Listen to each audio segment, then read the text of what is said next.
Welcome to the Fantasy Aceball podcast. This is your host, Tim Kanak. You can find me on X at Fantasy Aceball. You can also watch this podcast live on, well, it's not live because it's recorded, but you can still watch it on YouTube at the Tim Kanak. And if you're watching, you already know who our guest is. It is Geoff Pontes from Baseball America. You can find him on the X at Geoff Pontes BA. What up, Jeff? Hey man, how you doing? It's going good Not here. too bad. Not too bad. First time on the show. And Yeah. I have wanted to ask you this forever because I've been reading your stuff from all the way back when you were at Aceball. Been following for a long time. And I just had to ask you because I've never heard anyone else ask you this. I don't know if they have. But do you ever get like Tyler Durden syndrome of Ralph? Do you ever have like Ralph like coming back into your head like oh, Ralph is trying to come out here? Or do you like if someone ever says Ralph, do you just like turn your head? I think it's funny, like it was like initially when I started using my real name, which probably about a year or so before I got hired at BA. And it was intentional, in terms of why I did that. But initially, like all of the names on Rasball for the most part, like aren't real names, like like Gray, everyone knows at this point, like Gray Albright's not really Gray Albright's real name. Though he goes by that. Like I still call him Gray in person. So like, and especially at that point when I first started like writing there, like 2014, 2015, so like 10, 11 years ago, like everybody on that site kind of had like a character, and it was kind of like what the joke was. So I wore a lot of polo when I was in high school back in the 90s.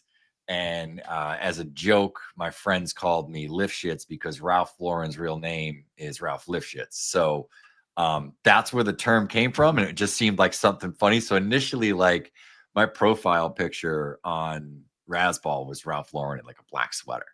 And then eventually it became King Ralph, like John Goodman in like The Crown, just because it was a funny picture.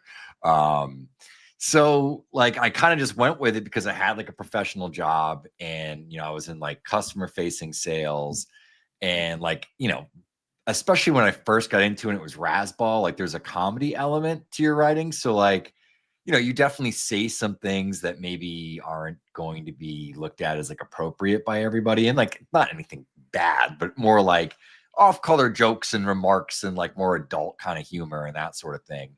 So that's why I kind of used the alias, and I kept it when I moved over and started Prospects Live. And then it hit a point where it was like I kind of wanted to take another step and do this full time, or work for a team, whatever the end goal like eventually was. I mean, obviously I ended up at BA, but I kind of felt like for my work to be taken as serious needed to be, I kind of had to transition to just using my name. And I felt like at that point I had kind of gotten away from like the Twitter's skirmishes and trolling and some of the stuff that I had done early. So yeah, I just kind of switched and went with my real name. I think people kind of knew like that it wasn't my name, but there were some people that legitimately thought that like my name was Ralph Lifshits, like which is kind of funny. But yeah, so not really. I think now when someone even brings it up, it's like, oh, all right, like this person really did listen or like, read me, whatever, 6-7 years ago. Because at this point, I mean, it's been 5 years. I think I've gone Yeah. by Geoff, so by my actual name. So the subconscious Ralph is like completely suppressed right now. There's like no jailbreak card or anything. Yeah, no. Yeah, not at all. Not at all. And I honestly I don't even have like a desire to like write like that again, or interact like that again. So yeah, I mean, and I don't know if it was as necessarily like ever a character, as much as it was just, kind of like a funny alias. Yeah, you goofing around.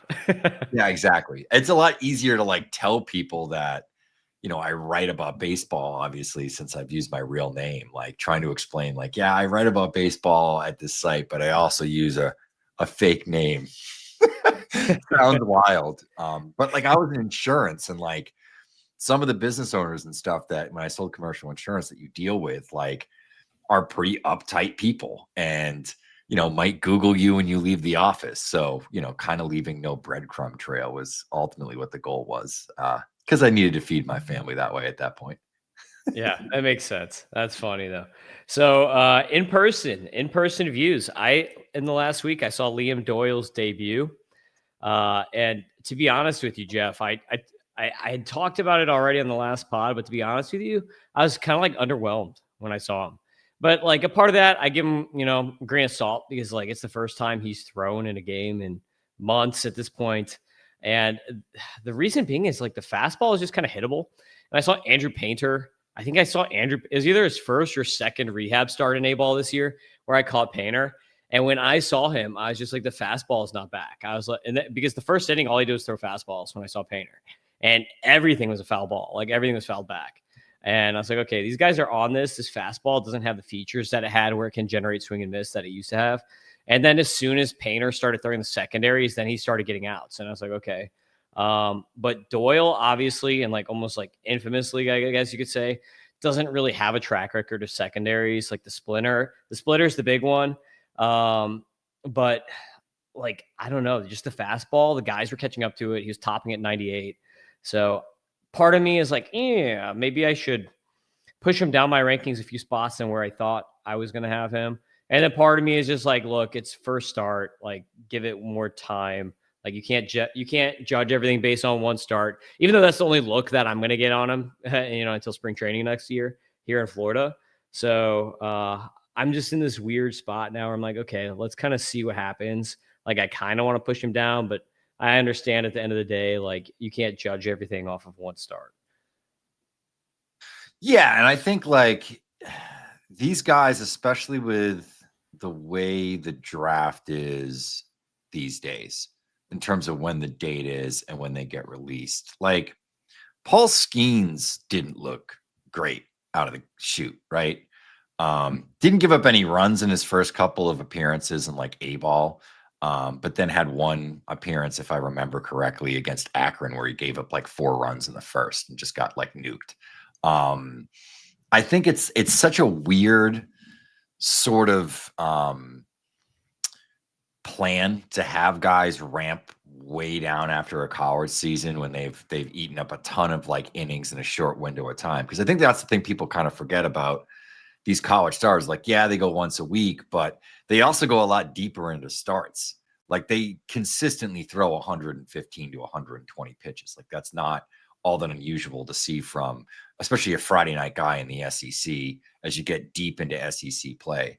So it's, there's a whole ramp down experience and then having to ramp back up that I just don't think you see the best versions of guys when they kind of give them this experience.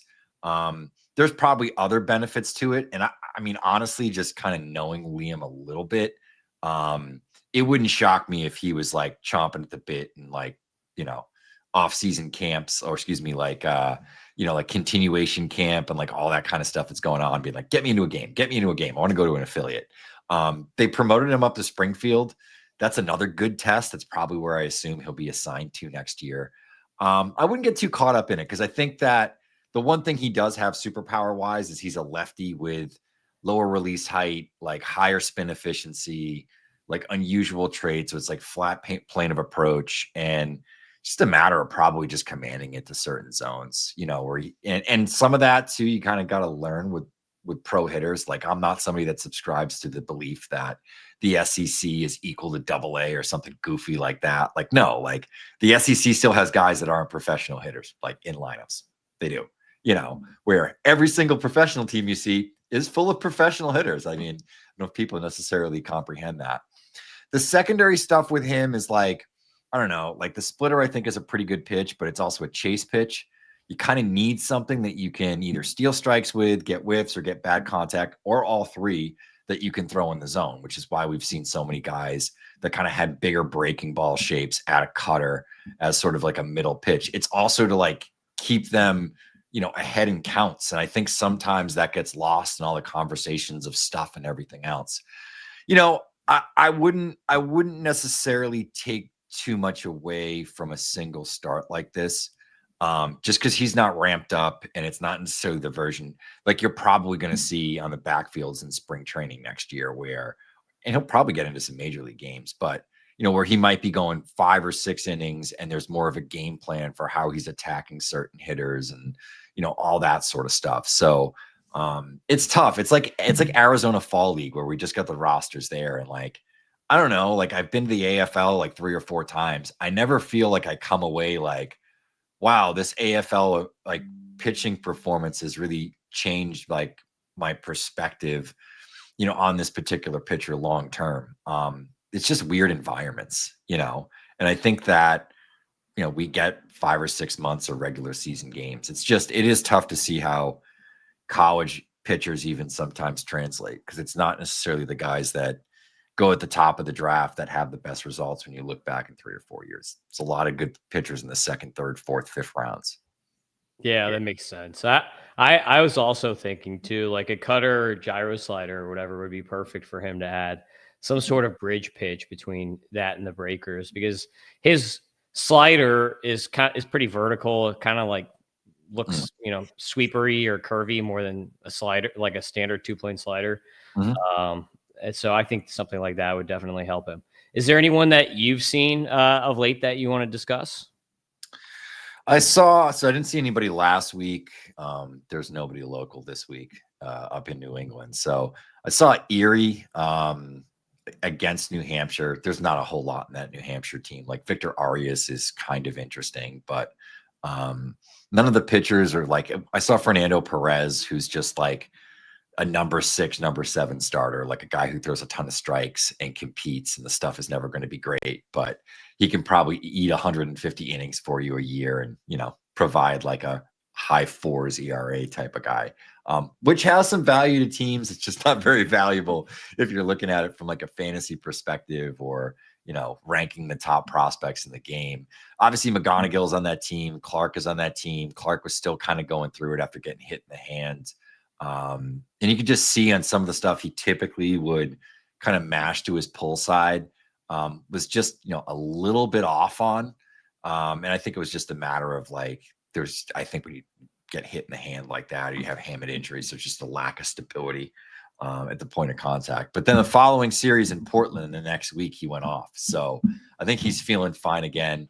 I'll be back out there next week in Altoona for game 1 of Altoona and Connor Griffin and that whole team against Erie and McGonigal and Clark. And then game 2, which will be in Erie on Thursday. So I'm going to get a couple of those and get a couple more looks. But this time of year, it's like if Worcester's not here, Hartford's about 75 minutes, and sometimes it's not necessarily worth it. Or New Hampshire, where like I've seen, I think everybody all season long on those teams between like a month down in spring training and then, just seeing Buffalo, seeing New Hampshire, like I see all the Blue Jays guys constantly. So it's kind of funny, but yeah, the last guys I saw were like Clark and McGonigal, who I think we're probably going to talk about quite a bit. Oh, yeah, we'll be talking about them. Victor Arias, by the way, he's one of the more underrated guys, I think. I kind of like him, at least like for that system. It's good. Like I wouldn't say like overall he's like, potential stud or whatever, but I kind of like him a lot for like the Blue Jays system. Underrated in that system. So let's get into the top 25 of my rankings. I have Ethan Holiday at 25. I threw my hitter grades on here. I'm going to actually share it so that the people who are following on YouTube can follow along, if I can figure out how to do that real quick here. So you can see our show sheet. Haha, cheat sheet for all y'all watching on YouTube. Ethan Holiday, number 25. So Ethan Holiday, obviously his calling card is going to be the power. Already 111 max EV at this point. One thing about Holiday right now, and like obviously like this is the major concern when he was getting drafted, is the contact. He's at a 56.7% contact rate right now, Geoff, and a 41% K rate. Small sample size, right? Only 73 plate appearances, so nothing to get too crazy over yet at this point. But we have seen a couple bombs, so kind of like the funny thing is like what he's doing in Aceball right now is like what he was It's exactly like what he was profiled to be. It's like, hey, the contact tool is questionable. There's mad power in this profile. And he's like exactly doing what he was kind of supposed to do. I think that the hit tool can get to a better grade than like what a lot of people project out. Um, Obviously, like he's got bloodlines. His brother Jackson is a stellar hitter. His dad was a phenomenal hitter. So like he has a lot of resources to fall back on that I think is gonna help him get to a better hit tool than maybe like if he didn't have that resource, like those types of people around him to get to. And watching him, like my comp that I threw on him, just like watching him hit is JD Drew. That's like who he reminded me of mechanically, like Cardinals fan here, So like, of course, like I'm going to revert to like a former Cardinal for a comp for like a high school guy who we only have high school video on and like very limited film at this time. But that's what I fell back on with Ethan Holiday is like maybe like JD Drew, but like an infielder. Yeah, I think that would be a pretty good outcome for Holiday, honestly. And I know, Drew was obviously one of the greatest college players of all time, and then was kind of considered like a bit of a disappointment as a professional, but still had like, in the big scheme of things, a pretty damn good career. Yeah, I think my biggest concerns with him are the hit tool. The fact that the approach hasn't been as good as I anticipated it would be. Like I assumed he was going to bang at a decent rate, like 33 to like 40% out the chute, especially at a full season level, like more or less out of a high school season. I expected him to walk more, and that's a little concerning. Because typically that stabilizes pretty quickly, like whether you have the ability to get on base or not. And some of that comes down, like his chase is higher than I expected it to be.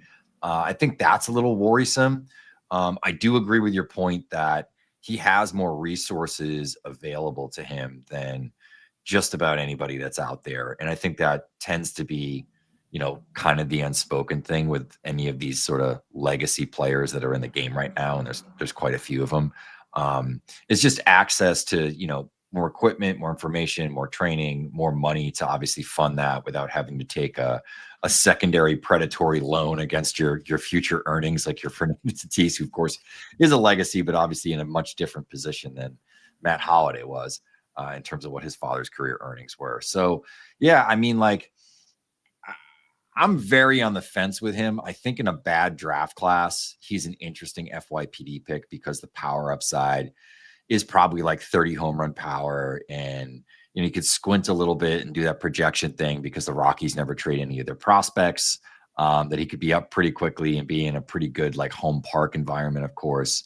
But I mean, he could be a 230 hitter, and I think he's going to move off a shortstop pretty quickly. And he could move way down the defensive spectrum. Like he's a pretty poor athlete, like in terms of the athletic testing and all that stuff that was done by teams ahead of the draft. He was like literally a bottom of the barrel tester. So you have to wonder how much projection remains in the build still. Like he's going to be strong. He's built more like Matt, it's not like Jackson who's built like the mother. Like I think he will be a big, strong guy, but you kind of worry if it's like, this could be a first base only power profile that doesn't hit for a whole lot of power. And then all of a sudden, like he's riding his pedigree quite a bit. And you're kind of questioning like, all right, like, is this guy actually good enough to be an everyday first baseman? Cause there's a really high bar to clear to be like a first base DH only hitter. Cause those dudes stick around forever too. Like the guys that are actually good at that, right? They have long careers. Carlos Santana obviously caught for a little bit, but more or less has been a first base DH for like the last 10 years. And he's still getting contracts at like whatever, 38, 39, whatever the heck it is. Like it's tough to kind of clear that bar. And you need to be able to check the boxes in terms of hitting for at least a decent average and then supplementing that with typically like well above average walk rates. Can't just be a power hitter. So I think those are some of the concerns. Now that might be like the most negative sky is falling approach with Ethan Holiday, but I tend to try to take those approaches with a lot of high school players that have major concerns and not like a ton of remaining projection. Because those tend to be the lower floor, riskier high school picks. I think there were similar concerns, obviously in a different way, with like Drew Jones. And we've seen that play out big time over the course of whatever the last 3 years. That you just get into these situations with guys that maybe the hype and like, sort of the exposure funnel is kind of the term that I tend to use on this, of guys that were in the USA baseball program at 13, 14, 15 years old and won championships as 15U team members or whatever. And they're at every event and they have high profile families and fathers. Like those guys get a boost. They make more money because of all that stuff. But this is also a sport that, unlike others, you don't get drafted in the first round and walk into the lineup, right? That happens in the NBA, that more or less happens in the NHL, and it definitely happens in the NFL, right? Like those guys are given a chance. They're going to play in the peak of their sport, and they're going to get a chance to fail. You gotta earn it in the minor leagues. There's very few guys that are, high draft picks that stink that actually get pushed up. So I think that's kind of what the concern is like he does need to hit. Like it's great that we've seen a little bit of power here. It's also the Cal League, but looking 2 years down the road, he's going to have to perform because I don't think he's going to be like a standout defensive shortstop. There's no sort of like speed tools and some of that stuff to fall back on. And when, you're really kind of focusing and like betting on the bat to do all that lifting, it makes those profiles a little bit more risky. That said, I don't really like many of the like top 10 high school players in this draft. It's all like the higher up. So is he the top guy for you then out of the high school bats? Probably, but I wouldn't try to draft him. Like of all the top high school bats, the guy I like the best is Steele Hall. But interesting. I don't think you need to necessarily go and trade the farm to probably get Steele Hall. You can probably trade back. And I think that there's enough concern about the hit tool publicly because of how the swing looks and stuff like that. That's probably not well founded versus him being a 70 runner that compares very favorably to Trey Turner and that style of game. And these guys that are great athletes have just a better chance of making the necessary adjustments in order to get to more contact, to get to more power, to get to better angles, because they just move their bodies better. They're less developed sometimes too. There's more remaining projection, and we can tell a lot of that stuff from force plates and jump tests and all that sort of stuff that's been proven out over the last 6 or 7 years. When we go back and we look at the impressive players like, Connor Griffin was an outlier tester a year ago. Everyone had major question marks about how the swing looked. I mean, now the guy's probably the best prospect in baseball. He's beat my number one, I'm not going to spoil yours. But I feel as if, that's sort of where we're at, where, we have such high level PD. We have so many mechanisms and ways to measure different movement patterns that we can adjust so much that if a guy is coachable and has the physical attributes and aptitude to make those adjustments, those guys at this point are really making major steps forward in like a very short period of time, especially now the way the draft is, where we have like this like 8-month window, more or less, where like we don't see these guys and they can just pretty much train. Yeah. So Compton should be awesome then because he is so great, metrically. But yeah, Holiday, one last point on him before we move on. I was just going to ask you, do you think he spreads the ball around too much? Do you think he's because he's got a 51% opposite field right now as far as angles, and it's like Jackson and Matt Holiday both are guys that spread the ball all over the field, right? They're spraying. Mm-hmm. Is this a guy as a lefty power guy? Do you want him to spray? Like I almost feel like that's a disservice to him, and he might have that just kind of like based on like the family reputation. He might be, his swing might be, hey, you're going to try to get to all fields because you don't want to get shifted or whatever. But it's like as a lefty power guy, maybe he's better off pulling and just trying to mash more homers. What are your thoughts on his batted ball profile so far?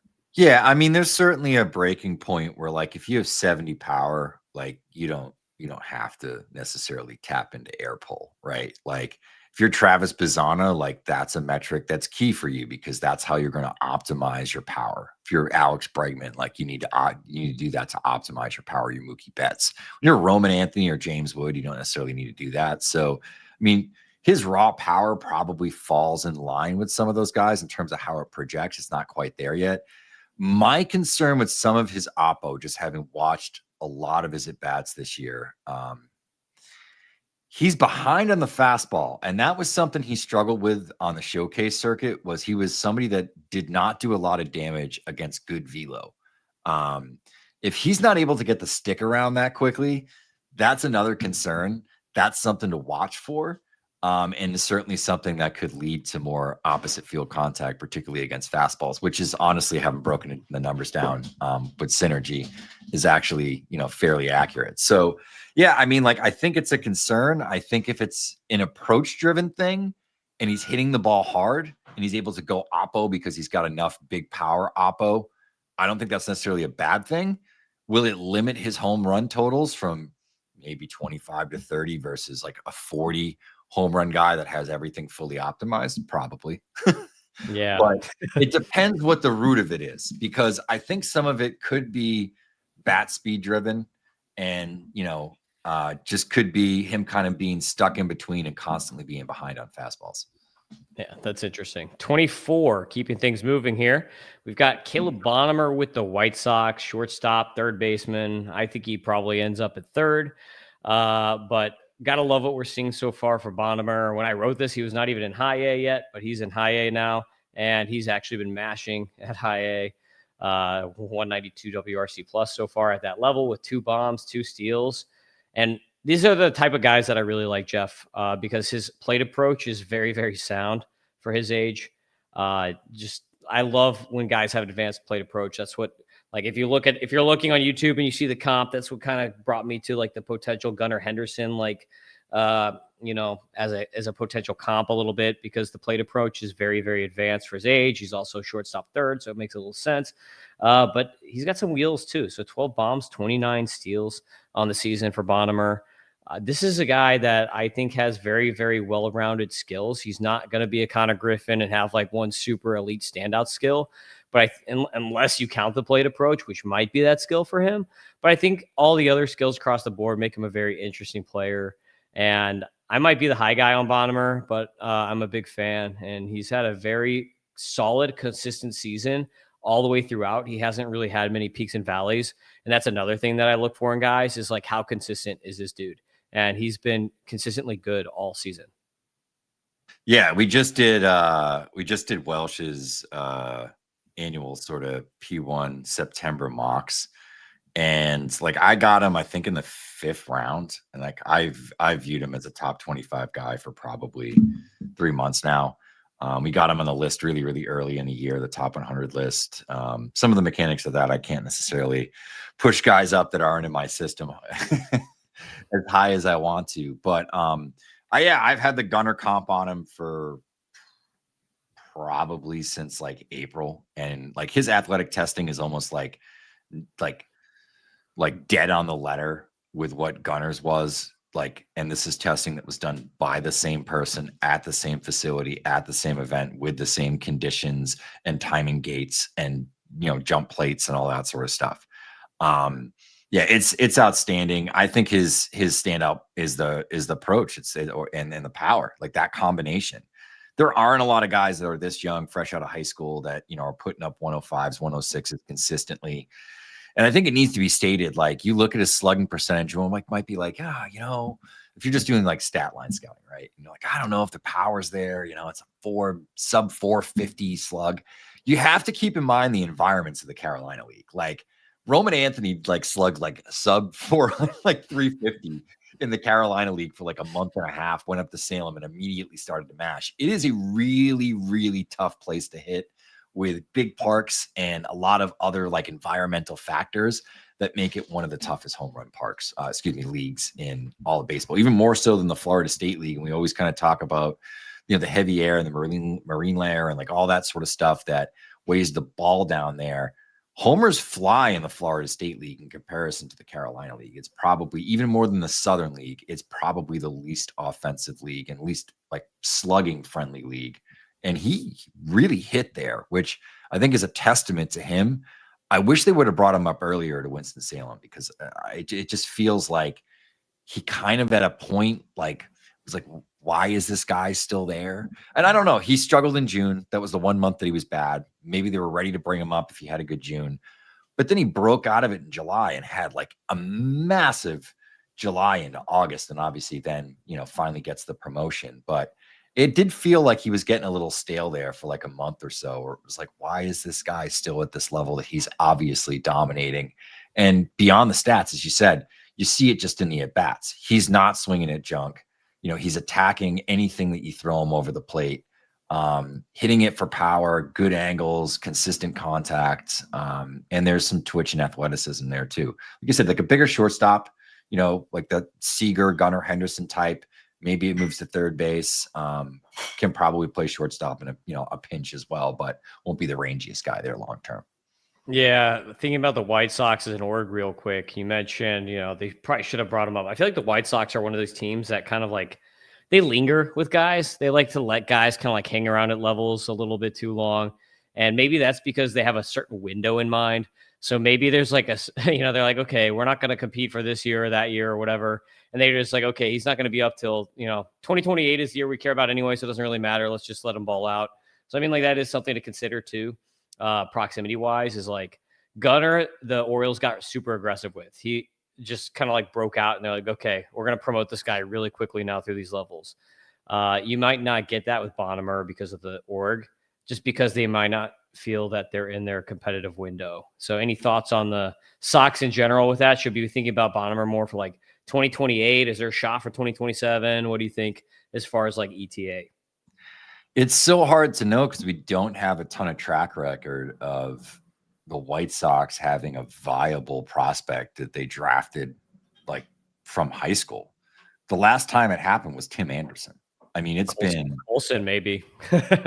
kind of, yeah. I mean, obviously, like that he's kind of like broken that mold or whatever. But he was a first rounder. So, but yeah, I don't know. It's a very tough because Colson lingered, right? Like, Yeah. he was in AAA for a long time, went back to the level this year, and really was struggling again. And then all of a sudden they, shut him down. They made a couple of tweaks.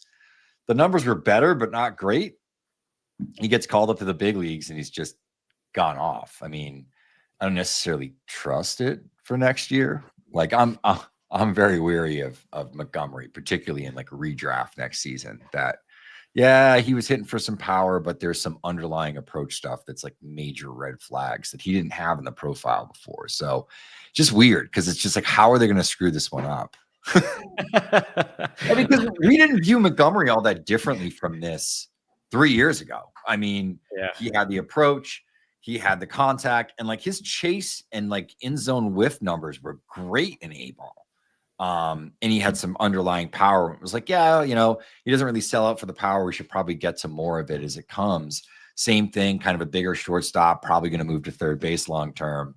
And then he was just kind of out in the desert for 40 days and 40 nights. So it's like I don't necessarily know what to take away from it, but him with an ETA is so hard because I could see him next year getting up to AA by June.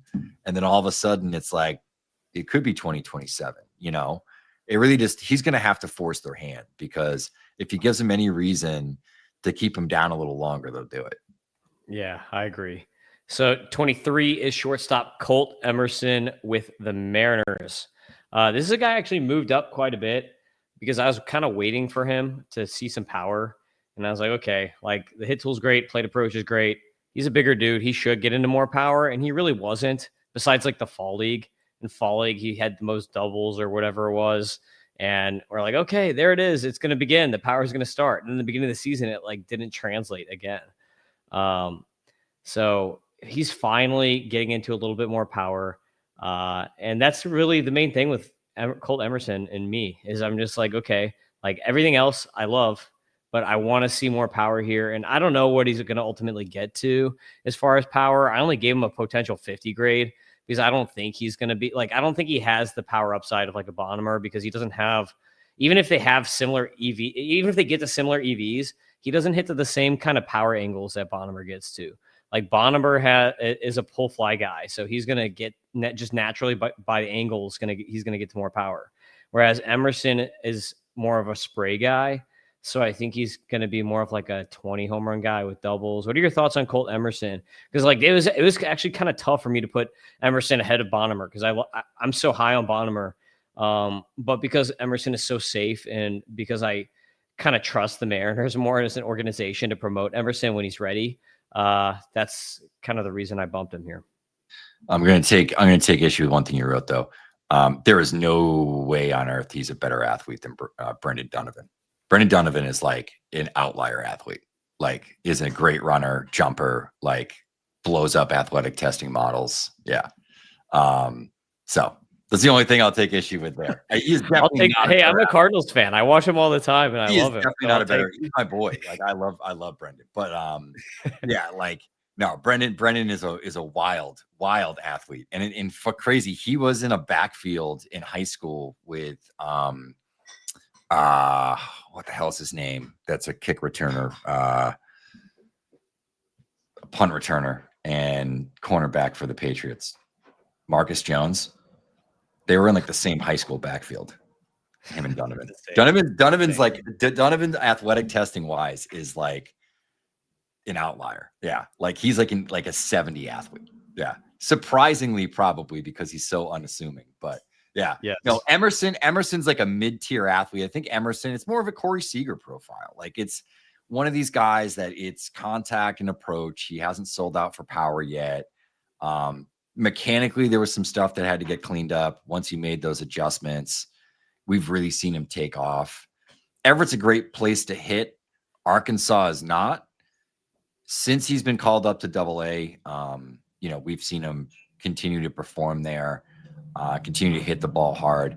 It's weird because, like, when he first came out of the draft and got drafted, and they had that crazy team in Modesto a couple years ago, his 90th percentile EVs were really loud for his age, like up there with Bonhomer. And then all of a sudden, the last like year and a half, it like ticked back. And then all of a sudden he made these adjustments and he found it again. He's going to have to hit. It's going to have to be power. He's definitely going to move to third base. I don't think he's a shortstop long-term. But I do think just in terms of like hit tool, bat speed, potential for impact, like he's got all that stuff and it's a super balanced swing. Yeah. So are you Emerson or Bonhomer then at the end of the day? I would still have Emerson over Bonhomer. I would probably have Emerson maybe even a little higher.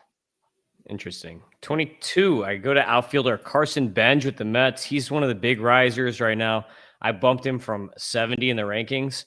The reason he rose so much in my rankings from my last update is mostly because he started hitting lefties, because I was really concerned with like an Evan Carter type situation where his splits against lefties at the beginning of the year were just absolutely atrocious. But he has since shown an improvement against lefties, like a massive improvement. Obviously, he's up to AAA right now. And now at this point, we're kind of like, okay, how much power is he actually going to get to? Because he has good EVs, but it hasn't really translated yet to game power. The EVs, he only has one bomb so far, even at AAA. But it's small sample size, 41 plate appearances. But EVs are very solid, so I think he should get into at least like 20 bombs, maybe mid 20s. I think. But like I had comped him to an Evan Carter because he's just very similar. But lefties, he's actually hitting against lefties now, because my biggest concern was that he might end up being in a platoon a la Carter. So where are you at on Benj? Like, do you think Benj is going to he could be up at the end of the year, even if the Mets wanted to get real crazy. They already promoted all the pitchers, so why not Benj too if they needed the spot? But he's just been a beast as far as angles. 11% barrel rate, 44.4% sweet spot percentage is insane. So he's just really good at getting the ball, the bat to the right spot to make quality contact, not just standard contact. But I'm just like, okay, so when are we going to get translation of this great contact and these EVs into actual like game power? Yeah. I think it's starting to translate a little bit. As you said, we're starting to see the angles a little bit. The issue is like his overall angles are good to like all fields, but he is definitely a guy that needs to have like higher air pull numbers in order to like really optimize that power. Cause he's not the biggest guy, right? He's like probably 5'11" in reality. I don't know what he's listed at, but he's a little shorter than I am, and I'm 6 feet. So I always use that as like a measuring stick to kind of see like, all right, like how how tall are you really? So like, like his air pull is a little bit lower, and his heart swings a little lower. Like those are kind of the concerns with me, because the contact is there. He's going to walk because he doesn't chase. But I think just getting more aggressive in the zone, attacking more pitches over the heart of the plate. It's like a 65% heart swing rate, which is pretty low. That's very similar to Evan Carter. I do think there's maybe a little more power projection here than Carter. I'm also speaking with hindsight being 2020, knowing what Carter's back issues are, and obviously they seem to be fairly debilitating. Benj doesn't have any of that stuff. He's had some soft tissue injury stuff. I also think there's another part of this that we need to keep in mind, and kind of on the flip side, Nolan McLean is a good example. Benj was a two-way guy in college, and this is kind of his first year of his life where he's been fully focused on just being a hitter, just being a position player, and the routines and all this sort of stuff that comes with that. But I think overall, when you look at the data, you watch the player, everything is sort of there. He passes the eye test. He passes all the data checkpoints in terms of zone contact and chase, and the EVs are there. Like he's got a 105, 0.9, I think overall 90th percentile EV on the season, which is pretty high. Higher barrel rate as you called out. It's a 46, 47% hard hit rate across all levels. Hard pull and air pull are and just maybe being a little too passive within the zone are kind of the only nits to pick. And honestly, if those are what your major concerns are, those are things that you can definitely fix over the course of a few years in the big leagues, and making your adjustments and working with big league hitting coaches and the best off-season programs that money can buy. I think we kind of forget that. Yeah, for sure. 21 is Dylan Beavers with the Orioles. I've been like super, super high on Dylan Beavers all season, because I noticed pretty early just like an incremental increase in contact rates, just like insane increase in contact rates. We just saw him yesterday hit walk off. So Beavers he's hot right now. The only concern that I have with Beavers really is like the power against lefties in the minors was completely non-existent. He had 18 bombs in the minors, and all of them were against righties, not a single one against lefties. But it's not like that means he sucks against lefties. He just doesn't have the same slug against lefties for whatever reason. He doesn't have the same ability to, make power on some of those, because he still hit 288 against lefties. But the contact rates are really the big thing here, because he had almost a 90% zone in the minors, almost an 83% contact rate. So just phenomenal contact rates. You kind of mentioned with Benj that, hey, the one thing you don't want to see is you don't want to see him get too passive. You want to see him swinging the ball, swinging more, because you don't want to fall into that like Edward Julian, Lars Nootbaar kind of not swinging the bat enough type deal. So that was the one concern. But I feel like at the majors, he's doing a much better job of being aggressive. So I don't know, maybe working with the major league coaches, they brought that up to him. But I'm a big Beavers fan and jumped him all the way to 21 here. I think that like skill wise, like we're seeing a plus to like near plus hit tool at this point, with a very good plate approach. I put a 55 on the power for him, and he steals some bags. So, I give him a 60 speed right now. Maybe that tricks down a little bit, but for what he's doing right now, that's what I threw on him grade wise. So where are you at on Dylan Beavers? Yeah, it's funny. I was kind of like out for years. Like I saw him in the Cape. He was a big deal. It was right before he went to USA and was just kind of like unimpressed. He was kind of gangly and like it just seemed like the swing was there. And I was reading it before. I liked your Kyle Tucker comp here on the mechanics because I do think there's like just similar ways in terms of like how their front side moves and like how long their bat path is without like being a long swing. Like they're still kind of short to the ball, right? Yeah. But it's like a very hands driven sort of bat path and swing. Everything you said is spot on. Like the jumps in contact really put him into a place that he needed to be, I think, just to be successful in the big leagues and just have a big league career. Because I think there were some questions about that last year, that there was like some of the stuff is good and it's ticking up, but it's still like there's not a lot of power. Well, he did that and he added the power, which usually don't marry the two, right? Usually don't add more contact and better swing decisions and also hit for more power and better angles. He was able to do that, and it was one of the more substantial jumps in power. It seems like it's sticking around.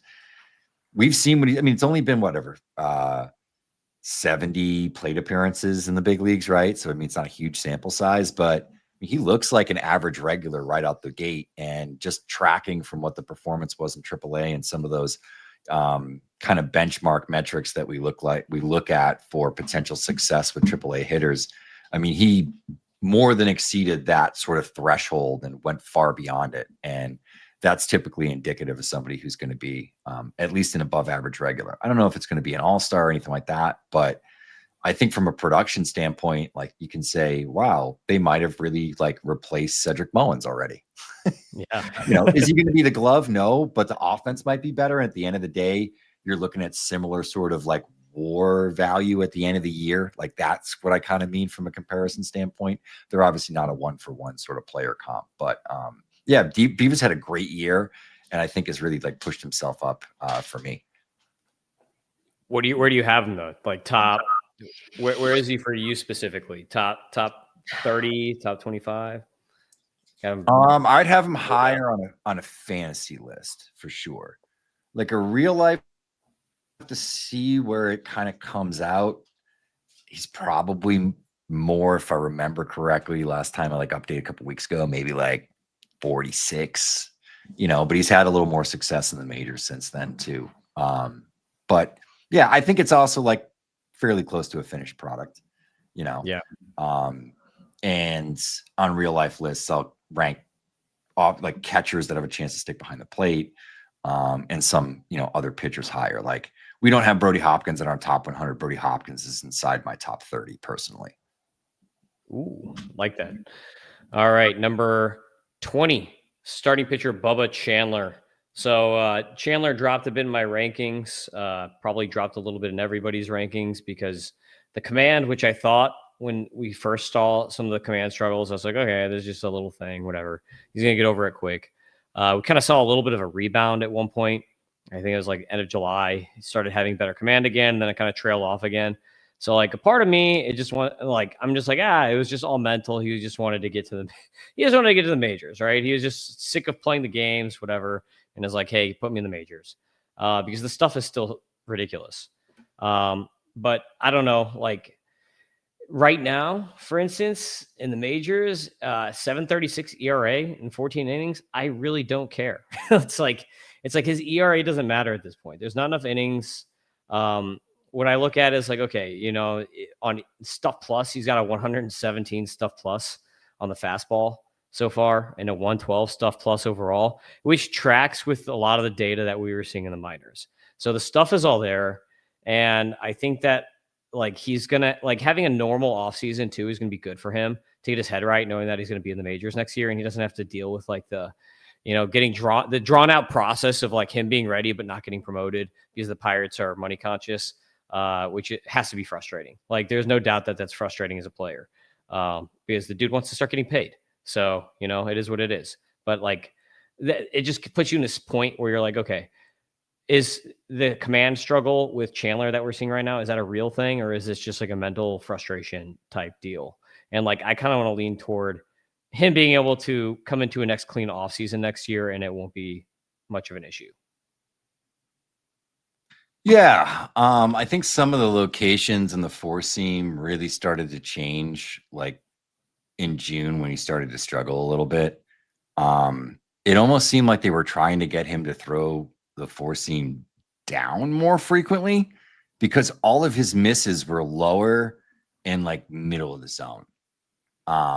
Where all of his misses in the early portion where he was successful, he was missing above the zone, getting more chase swings, which with a flat, like four seam fastball like he has that rides, you're way better locating that thing above the zone and trying to expand the strike zone vertically, as opposed to trying to pick spots with it. It seemed like they were trying to pick spots with it a little bit.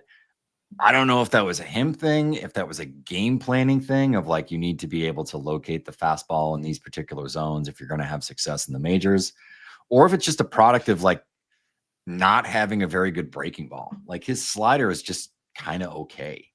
And I think that's a bigger issue for me long term when I look at Chandler. And I break him down and I look at him versus some of the other top pitching prospects in the game. I think there's still a lot to like. It's a very outlier fastball. But as we saw with Jack Leiter and others, like you do need to have that sort of 55 or better sort of pitch. And I think especially as a right-hander, you need that like 55 or better sort of breaking ball. Because you're just never going to use your changeup as much because you're not going to see as many lefties most of the time. So for Dynasty, are you in on Jared Jones or Bubba Chandler next year out of the Pirates? Assuming health, assuming Jared Jones is Probably health or whatever. Oh, yeah. I mean, that's the tough part. Like, if you tell me that they're going to throw the same amount of innings next year, that's probably good news for Bubba, right? It means that he was successful enough to throw 150 or 160. I think I still bet on Jones just from a fantasy perspective for next year in like that bubble of like, you give me 150 innings of the Jared Jones that we've seen and the strikeouts that come with it. Great. Because I haven't seen that yet. Even in these sort of truncated piggyback sort of appearances for Chandler, I haven't seen the swing and miss that I was anticipating that I would see, where I saw that right out the chute with Jared Jones. So until proven otherwise, yeah, I'm definitely moving off of Bubba a little bit, but at the same time, I don't think we should overreact. And if you have him rostered in fantasy, this is not the time to go and trade this guy. I think you got to go down with the ship on this one or wait for the bounce back. And then if you feel like trading him, then go for it. Agreed. 19 is first baseman Bryce Eldridge with the Giants. This is a dude that I thought we could have seen this year, based on like how aggressive they were at promoting him last year. But as soon as they kind of fell out of the race, I guess it kind of made sense. And then they traded for Devers, so it made it a little tougher to get him in the lineup if they wanted to promote him this year. But he's still having a pretty good season. It's not as strong as last season, so there's probably a little bit of a buying window, I would say, on Bryce Eldridge right now because people haven't been talking about him, right? Like he hasn't been one of these name guys this season. Like last year at this time, everyone was talking about Bryce Eldridge. Oh, he's already in AAA. Look at all the bombs he's hitting, blah, blah, blah. And now this year, like, hasn't really been much of a peep on Bryce Eldridge the entire season. And it's like, yeah, the plate approach hasn't improved since last year. And he's hitting the ball just as hard. So you look at him and you're like, okay, he's kind of doing the same things he did last year. There hasn't really been improvement, even though he's a year older, except for the fact that he's been doing it at AAA the whole time. So I don't know. As far as Eldridge, like, is it? Do you think this is a good buying window, or do you think like he's already like peaked out? Is this already like just who he is, and we're not going to get,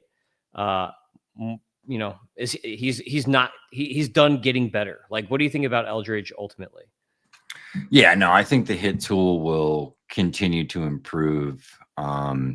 I think, the first base defense is going to continue to improve. It's super outlier power. He moves pretty well for a big guy as well. And I think like he was so far ahead of the curve in terms of like his assignments for the last couple of years versus what his age is and what the expectations would be with a type of player like this that I wouldn't be off him at all. I think like honestly, some of the doubt creeping in this year has created a much better buying window. Like I got him as a throw-in in like my home league, which is a shallower league. So it's only, I'd say about the top, like 175 to 100 prospects that are rostered in this league. And it's much more like guys that you want short term that could potentially come up and, be a value for you for free for a couple years. I get Eldridge as Owen in a deal and like wasn't a main piece. And the same guy was like really trying to make moves with Eldridge as a main piece, like in February, So I do think that the buying window is still there because it's not like he's been, it's like sort of like outrageously good over this last like, however many set of games. There's been some injuries. And I don't think you're necessarily banking on like the production coming in 2026. Like if you're buying Eldridge, you're buying for that 27 to like 2030 window, where he could be one of the best young power hitters in the game.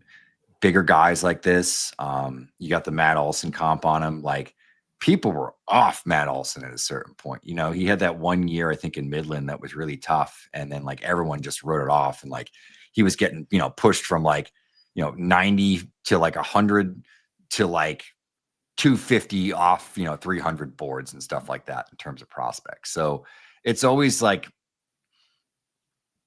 there's always a certain level of patience that you have to have with these bigger power hitters, with the hope that obviously like it pays off down the road and you get a 40 home run bat.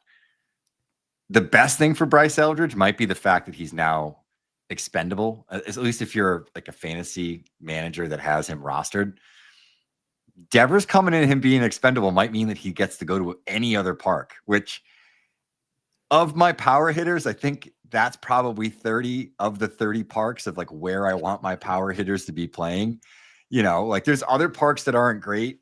That's the one in particular where you're like, yeah, the extra games against the Rockies doesn't make up for it. I'm sorry. Yeah, we saw Brandon Belt. What happened? We saw what happened with Brandon Belt. So I agree with you there. Jumping to number 18 is outfielder Eduardo Quintero with the Dodgers. This dude just put up video game numbers this whole season. Just insane stuff. And despite like the back of the baseball card numbers being beautiful, he also at high A is running an over 80% contact rate right now. So it's like, this isn't just, hey, he's putting up nice power speed numbers. It's, hey, like everything is really here. The walk rate is almost caught up to the K rate. So always love that. And then with the contact where it is, like 19.4% chase rate last year is phenomenal. So it doesn't chase that much. He has basically everything. He's got hit, power, speed, and plate approach. Check, check, check, check. The only thing that he doesn't have is the fact that he's on the Dodgers. It's like they have so many outfielders and they're all kind of at the same level and they're all clustered together. And he kind of got like blocked even at a point because he was just putting up all these video game numbers at A-ball. And they're like, well, they can't promote him because they've got Sirota and Hope and Kettle George and all these guys and DePaula at the level right ahead of him. And the Dodgers already have problems with like Dalton rushing, like not even like he still has rookie status or whatever, even though he's been on the like by at bats, even though he's been on the major league season team for half a season now. So it's like, okay, something's got to give here. Hopefully he doesn't get like Michael Bushed basically. And that's like my only concern with Eduardo Quintero, because skills wise, he's probably going to be like a top 10 prospect. Maybe could get the top 5 prospect status just based on skill. But it's like from a fantasy angle, it's like, okay, when is this guy actually going to be able to play full time? Yeah, I think that's the question with any of these Dodgers prospects, right? But this is a badass rank. Like I love you having this guy this high because I think the skills are there. I think it warrants it. I think in other organizations where they don't have as much of a backup in terms of like almost too much minor league depth, like this embarrassment of riches, like even a great system like the Brewers, Jesus Mate or someone like that can move up to AA by the end of the season. In other organizations, I think Quintero would be in AA for most teams. And it's just they have so many outfielders. And that's what kept him in Rancho a lot longer than he probably should have been to begin with. And even on the complex last year. He's an outstanding center fielder. He can really run. There's power there, as you mentioned and alluded to. There's great underlying skills. This is like a great player to chase for fantasy production in particular. Like I think this is a legitimate prospect in that regard. And, I just think from a real life baseball standpoint as well, like this is like another guy that the Dodgers are producing where it's like, I don't know if there's a spot for him, but this might be one of the types that forces his way up, and I do think we see that from time to time, or it forces the Dodgers to eventually make a trade. So, we'll see. Yeah. 17 is starting pitcher Thomas White with the Marlins. I saw him last year and this year. So this is a guy I've seen for quite some time. I'm a big Thomas White guy, obviously. He's my top lefty starter. I think he's my number 2 starter, just offhand, overall. So, and promoted to AAA now. This stuff is insane. Obviously, has had a little bit of command issues this year. As someone who's seen him live a couple times over a couple of years, I'm honestly not too concerned about his command. I think a lot of that has to do with just he has new breakers this year, and the new breakers break differently, and he's still playing with them. Because I saw him last year, and I was kind of I had him right around 100 or something last year when I saw him. And then when I saw him this spring, I was like, that's a completely different guy. Kind of like Snelling, he added a lot of velocity. I think 2 ticks, 3 ticks, kind of around the horn. He changed his slider. His old slider was very loopy, and the new slider is a bit tighter, and it's been playing better. So Thomas White, I think, should be viewed once Chase Burns officially graduates. It depends on how you rank it, if it's time on roster or if it's innings pitched or whatever. But once Chase Burns officially graduates, I think Thomas White is that next guy. Now that Travis Sakura is out with TJ. So where are you at on Thomas White? Yeah. I love White. I think he could still get better. The mechanics can still get cleaned up. He kind of talked to Josh Norris about it the other day of some disappointments and things that he feels he can improve on. It's elite stuff. It's really interesting release characteristics on the fastball as well. So everything sort of plays up. And I think his ability to sort of reshape his breaking balls versus what he was throwing out here in Massachusetts when he was in high school. It's been a big victory for him, in terms of, developing a gyro slider that also works in concert with that bigger sweeper breaking ball.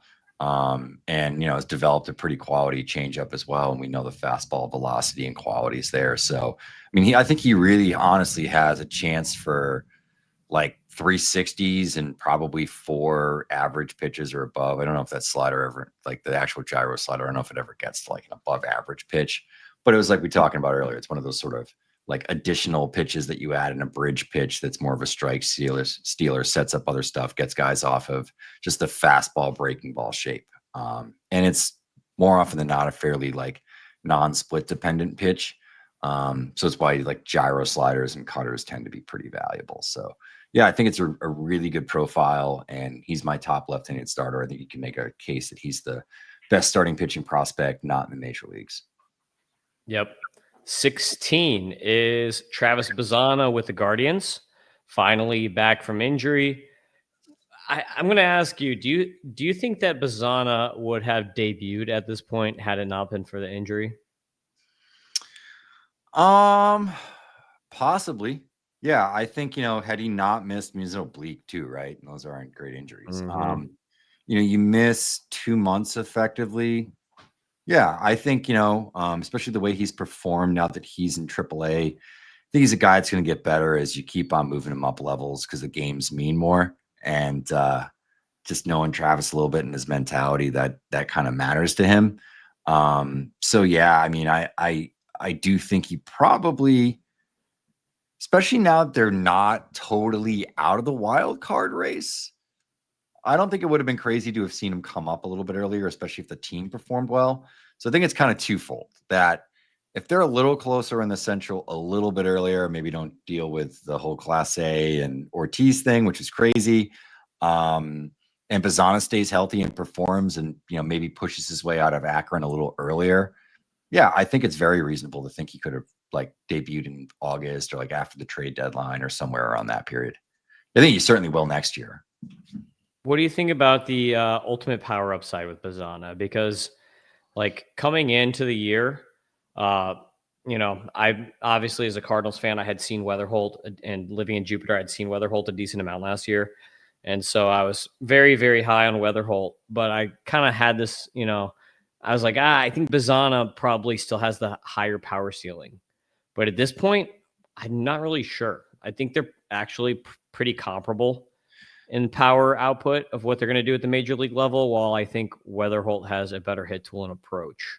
So like I'm team Weatherholt out of the two. But do you think Bazana gets to like, because he had that one crazy his final season in college, all of a sudden his home runs like tripled or whatever from the previous year. And so everyone's like, oh yeah, Bazana has like this insane power now. But exit velocity wise, like really, I think it's behind Weatherholt's on like a 90th EV level. It's been behind Weatherholt's. I think the thing with him is like when he's on and the swing is right, and it has been recently, he just pulls the ball super true, right? Like he's one of those guys, and like he's talked. I've had a few conversations with Travis for articles and just over the years about hitting, and this is something like he really understands like who he is as a hitter, and he realizes that like he's not Aaron Judge. He's not going to be able to like just nuke stuff. Weatherholt has more strength. He's just a bigger guy than Bazana is. Maybe isn't that much taller, maybe like an inch or so, but just like a broader, stronger person.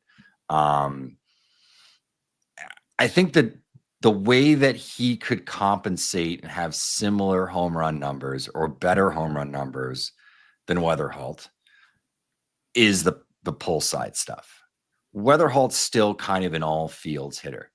He's also made some changes, Weatherholt, during the season, particularly during his time in Springfield, where he started to try to hit for more power. The swings changed a little bit. He's attacking a little bit more than he did at West Virginia or early on in his professional career. Like I'm sure if you saw him last year with Palm Beach, it was a little bit more like spread it out, hit some line drives.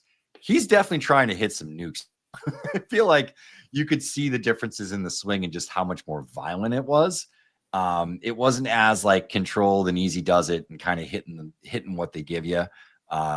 It's been a little bit of a difference in approach. And I think, that's the reason that these were the two guys that the Guardians were going to take at one. It was either Bazana or it was Weatherholt. I think Bazana agreed to a lower number. And ultimately, that's why they went that direction. Don't quote me on that, but that's kind of what the buzz has been for the last year as to why he ended up going one in a very stacked class where there were, especially looking at this year's class versus this one, right? And looking at it for fantasy where there's a lot of good college hitters, there were a lot of great players. And I think you look back now and you go, Kurtz probably should have gone over both of them. So, it's kind of, we'll see how this tracks. This is going to be a fun, like Carroll versus Gunnar, who should have been won in 2022, top 100 debate, right? Where it was like 1 year it's Carroll, 1 year it's Gunnar, the next year it's Carroll, probably going to be Gunnar again next year. Weatherholt could deal with some injuries, which he has dealt with some injuries throughout his career. Bazana has a healthy big year, and then all of a sudden it's Bazana's better than Weatherholt, and then the opposite happens, and Weatherholt has his like.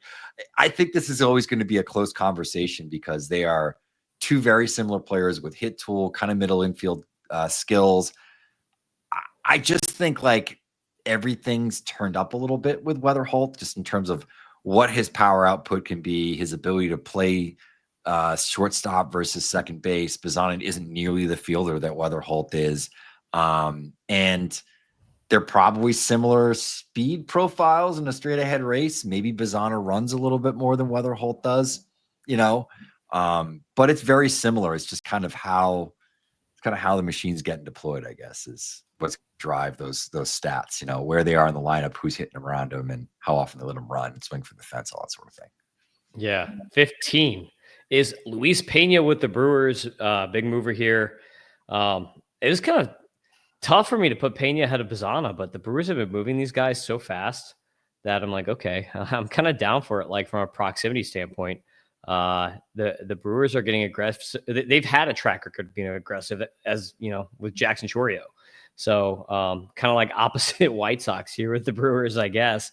But I love Pena, great hit tool, showing some. I'm like, and one of the weird things with Pena is like he's been showing a lot more power than I ever expected from him. I don't know how much that's going to stick around.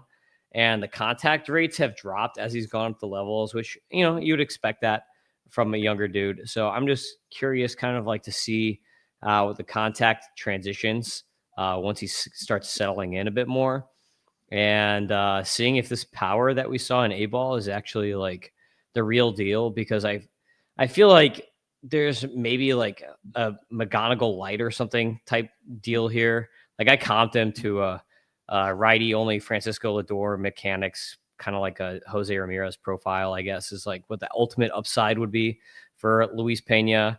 But we have seen a bit of a step back from the promotion. So I'm just curious to kind of see how he develops as he's getting pushed very aggressively by the Brewers here. Yeah, it doesn't quite have the approach that McGonagall's always had. He does like to swing it. He'll chase out of the zone. He'll expand a little bit. But I think like contact quality for how young he is, it's not crazy EVs, but very good EVs, great angles consistently, knows how to get into his pull side, really good contact, particularly in zone. So yeah, I think it's just a matter of like his swing decisions sort of evening out a little bit, and he'll get to more contact. He'll probably get to more power. Yeah, this is an excellent bat, and just another one of these guys that the Brewers have seemed to churn out from their international scouting department. Like they've just found so many good players down there, and they certainly do domestically as well. But it feels like they're finding superstars every couple of years down there, and that's just really rare. So yeah, still more of a Mate guy than I am a Pena. Like when that whole discourse was happening, I thought it was kind of silly. But he's a very optimized hitter at a very early age. It's just a matter of like, where does he end up defensively, and like, what's the power long term? How much does he run long term versus, these crazy minor league steal numbers all these guys have because they play in the lower levels where like catchers can't throw and there's limitations and all that sort of stuff. So yeah, it should be interesting. Yep. Number 14 is Leo DeVries, now with the Athletics. Pretty interesting to see him get pushed to Double-A, because the Athletics are being just as aggressive as the Padres, and the Padres are always very aggressive with these young guys. So it's interesting to see that a team like the Athletics, who obviously wanted him, trading Mason Miller for him, they think the same as far as like how highly they think of him from a maturity standpoint, to push an 18-year-old to Double-A at the end of the season here. It's pretty crazy to see, and he's holding his own at that level is another thing. So I know he's going to be 19 soon, but he's still 18 years old, and it's 103 WRC plus for an 18-year-old at Double-A is insane stuff. So DeVries, while like if you're looking only at like his bottom line numbers, nothing like pops off. You're not gonna be like, oh, 248 average, that's amazing. But like you have to take a lot of age to level context with DeVries in order to properly rank him, I think. Because if you're just the type to look at the stat line, then you're gonna push him down. So in Dynasty, if you have someone in your league who's holding him, that is going to be looking at the stat line only and not be taking age to level context into consideration, I think DeVries is someone you should go after, especially him being in Oakland now. Oakland has a pretty good track record. Unlike San Diego, the Oakland actually has a pretty good track record of developing these guys at this point the last couple of years. Yeah, and they're likely to move him pretty quickly. I think that kind of what they're building right now, once guys are ready and they show that they're meeting whatever, internal benchmarks or, checkpoints that they need to meet before they call them up, they will call those guys up pretty quickly. Nick Kurtz didn't spend a whole lot of time in the minor leagues, neither did Jacob Wilson. I think, you're probably looking at another year or so because of how young Leo DeVries is. But he is just a very well-rounded player. And, I think we'll start to see the hit tool tick up a little bit in terms of what the results are in games, because the bat to ball is there. He is a little aggressive with swings. It's always been excellent angles on contact. There's not a ton of underlying power yet, but it's above average for age. And, he's obviously facing much older competition. So I think as he starts to physically mature a little bit, he's still kind of a tall, slender dude. No, he's not that tall, but like a above average for an average human being, below average for a baseball player or an athlete. But probably is like 180 pounds soaking wet. Like it's very light. I think he'll start to add some more muscle and mass and strength that will come with that over the next 3 or 4 years. And because of what the angles are and the hit tool and the bat to ball ability, we'll start to see a lot louder power numbers is what I think will eventually happen. Is DeVries top 10 for you or a similar range? Yeah, probably top 10, depending upon how you want to line it up. I tend to be kind of a stand for like any of these like younger shortstops. Whether it's DeVries, whether it's, I guess, Pena, you could technically consider a young shortstop, Connor Griffin, Walcott. I think all those guys kind of belong in that range. I don't think Colt Emerson's that far off, which is like why when you asked him like Emerson, like, would you have him like ahead of behind Bonner? And it was like, I don't want to do this, but because I'd probably have Bonner like even higher. I think you can bet on shortstops too, because like it's like the highest level of like the defensive spectrum. So if they fall down, they usually end up at different positions and they can still have like a ton of value.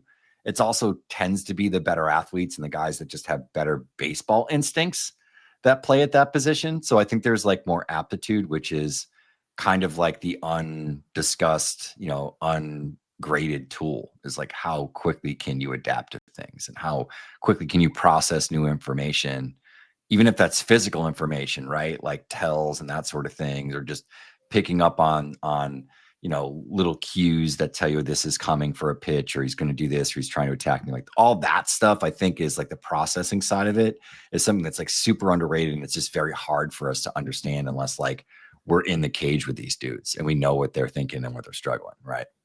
Yeah, for sure. 13 is Josue DePaula with the Dodgers. Kind of already mentioned him offhand here.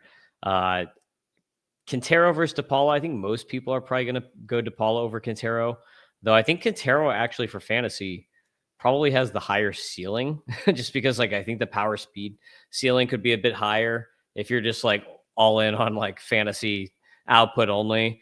DePaula is going to be most likely the better like points league or OBP type play because I think he's going to get to a better average despite Quintero also having a good hit tool.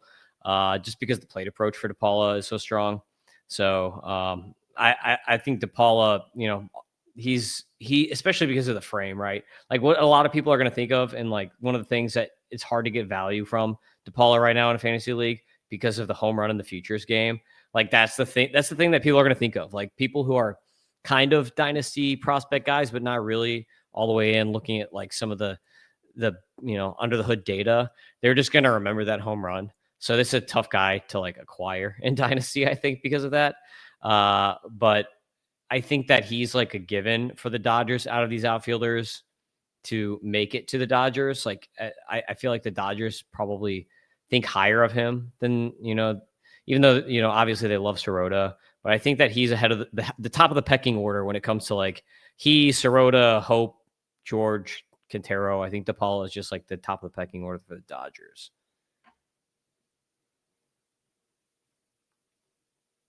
What do you think, Geoff? I think so. Yeah, I would put him kind of in line as, probably my highest rated guy for fantasy amongst that group. I just think the hit tool is better than Hope.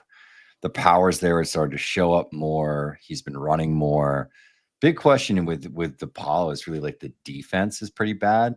So it doesn't matter so much for fantasy as long as he's in the lineup, but it could hold him back from holding down like an everyday position with the Dodgers, where that's like not a concern with Quintero. Like he could probably start in the outfield for a major league team now. Interesting. So DePaula, he's got size though. He's probably a type that who could move to first at some point if, Freeman's not going to be around forever. So yeah, that Baby Jordan nickname that he got in the complex, I don't think is all that wrong in terms of like the type of player that he's going to turn out to be. Not necessarily at the high end of the Jordan Alvarez comp, which is like the Mike Trout of that like player type. You know what I mean? he might fall more like mid-tier within that. But I think it's like this bigger, questionable position type guy who has like all the attributes at the plate and is a really good bat. But you're like, I don't know if I really want to put him in left field every day. He's going to make some mistakes. Eloy Jimenez was kind of that, kind of a similar profile. Just he was the lower end of the spectrum versus Jordan Alvarez, right? There's all different tiers even within these different buckets of player types. Yeah, for sure. So number 12 is Edward Florentino. This is a guy I saw live and told the story on the podcast that I was planning to go see him in the one Saturday game this year. I went to every single Saturday game this whole season. The one Saturday game that he was here was a 4:00 start when every other game was started at 6:00. So I was sitting there eating a taco, and then I see an alert on my thing pop up that he hit a home run. I'm like, what the hell? I'm going to this game. How do you hit a home run already? And then I looked up and I was like, what? 4:00 start. So I dropped my tacos, just left my plate, ran to the game, caught the rest of the game, saw every other at bat, but I missed the home run. So that kind of sucked. I don't know if you've ever had, I'm sure you've had something similar happen to you at some point. But Florentino, the rest of the game, actually looked like I didn't get the best look at him. I mean, like he had a home run that game, and then he hit a double. But the rest of the at bats, it was almost like too much patience in a way with the approach, like missing, like he didn't swing at pitches that he should have swung at, and then he's behind in the count, and then he's swinging at pitches that he shouldn't have swung at, basically. So I kind of got that from him the last 3 plate appearances that I saw out of him. And one of the other things that I found interesting, though, like numbers wise and analytically, like I think he's phenomenal. But one of the things I noticed is like he seemed kind of timid to me, but then again, he came from Dominican and now he's in a stadium with a bunch of people watching him. But like, for instance, like just a weird thing, like I'm trying to film him and then he kept moving out of my camera. I'm pointing the I'm pointing the camera at him, trying to like get him swinging. And then he looked at me and he's like moved out of my picture. And then I adjusted it again. And then he moved again. I'm like, okay, this guy doesn't really like to be on camera. So I don't know if that says anything about like, he's just a young kid. Maybe he just has to get used to it. But at the same time, like, it just makes me think maybe he's like his personality. Like, I don't know if he has like the wannabe star type personality. Like, for instance, like Raniel Rodriguez, like is very outgoing, like always wanting to chat everybody up and stuff like that. And like, I saw him a bunch, but Florentino had like opposite kind of personality for me.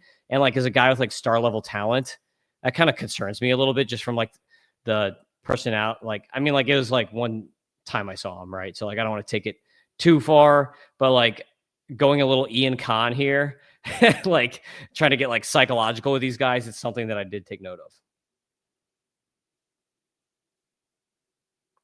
Yeah, I mean, like that's they're gonna be dangerous. They're gonna be dangerous. You don't know with these guys.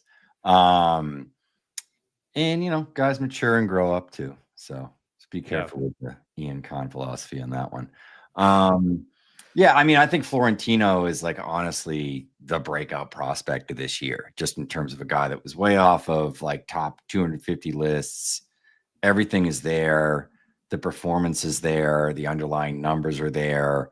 He is definitely a little passive, but I think it's by design to limit some of the zone whiff that he would potentially have. That I think there's just certain zones that he attacks to that might be an exploitable area for pitchers next year. We'll see, once they have more tape and kind of figure it out if that does come to fruition or not.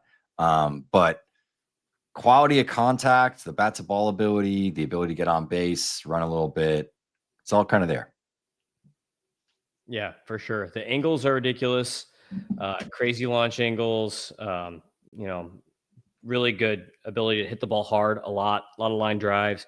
So I agree. I mean, I gave him a potential 70 hit tool because I think it's not just contact, which he had a 90.6 zone contact, 85.4 at Aceball this season, but also quality contact at the same time. Number 11 on the rankings is Luke Keeschel, who has since graduated, but just goes to show you how highly I think of Luke Keeschel. I've been pretty high on him for a long time now. Even despite the injuries and all this stuff. But he's in the majors, so we don't really need to spend too much time on him, except for the fact that I wanted to get your take on Dynasty. on like, do you think like long term, are you going Keishel or like Bazana, for instance?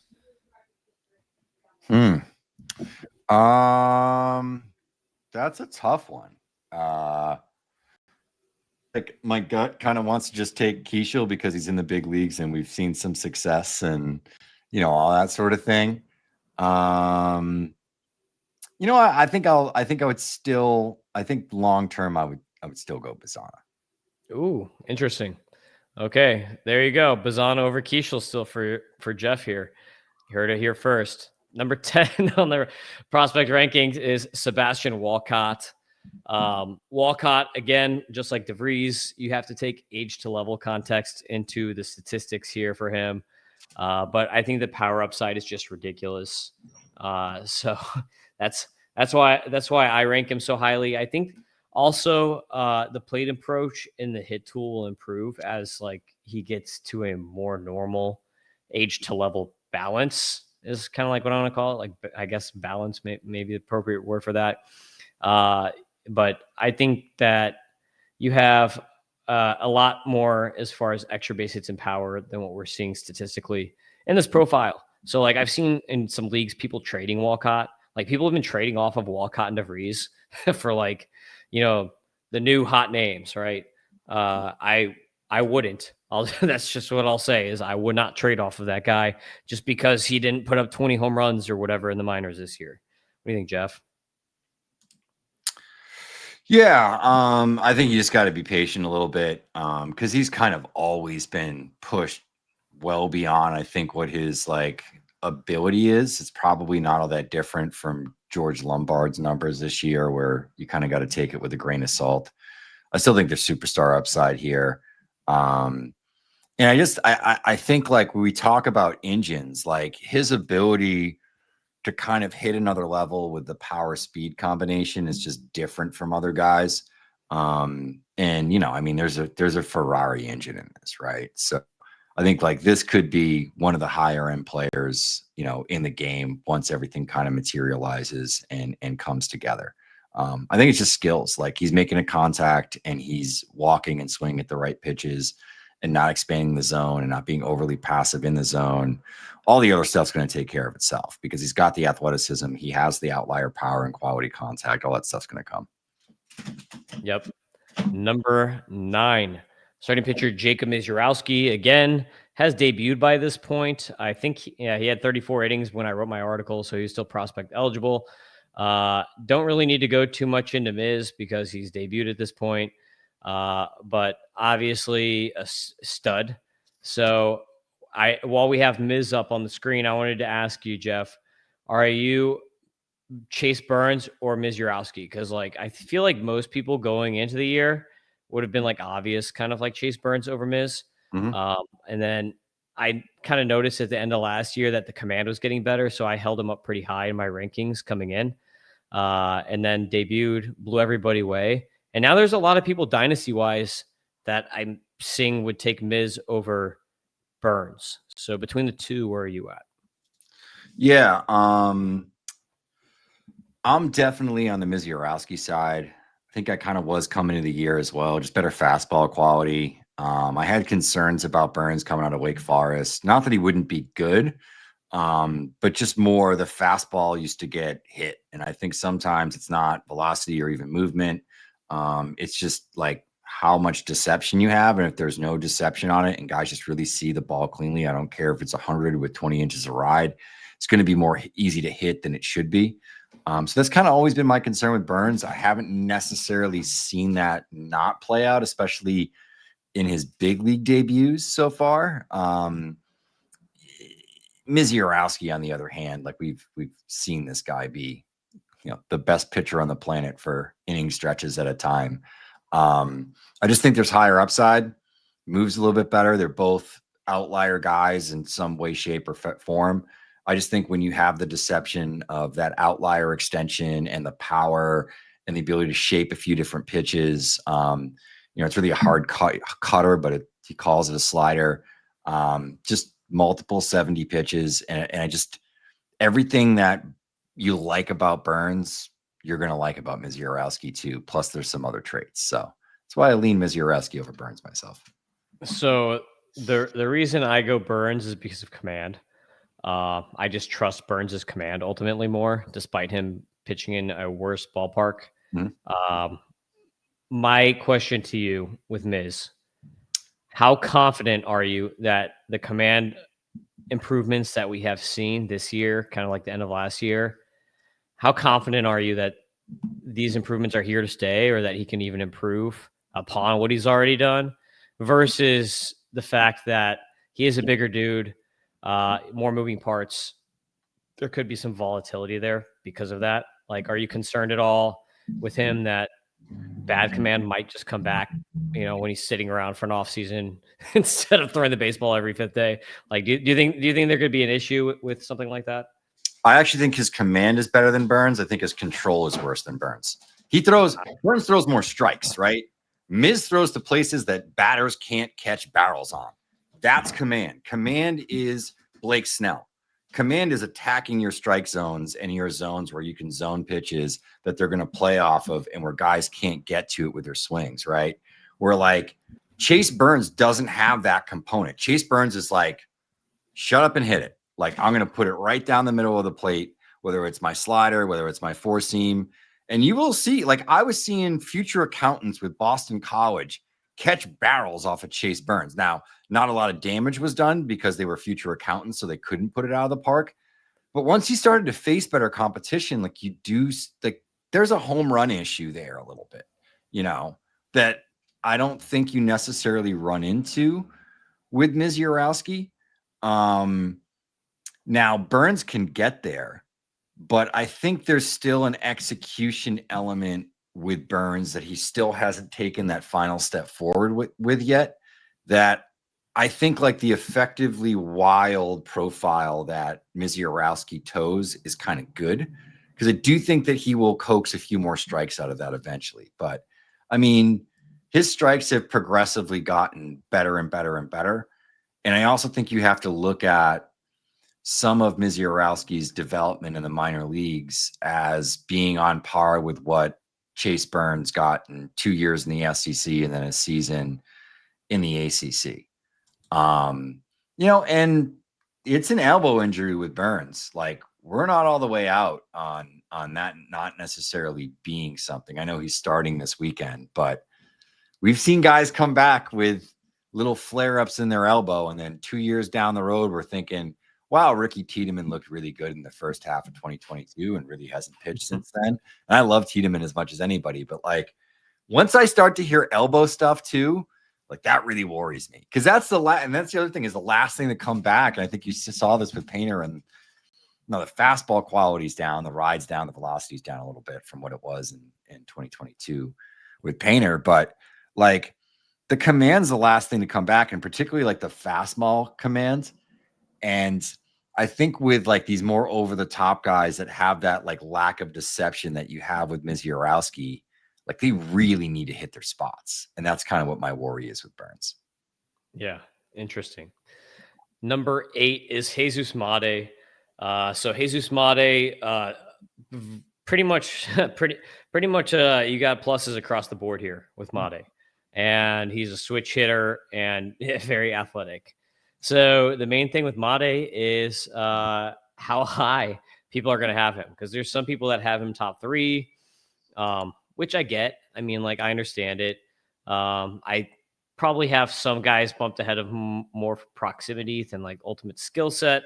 But also, I think that, like, because Made is like a bucket of pluses, I guess one of my concerns is, like, when you're this high in the rankings, top 10, there are some guys that are just like super elite at one thing.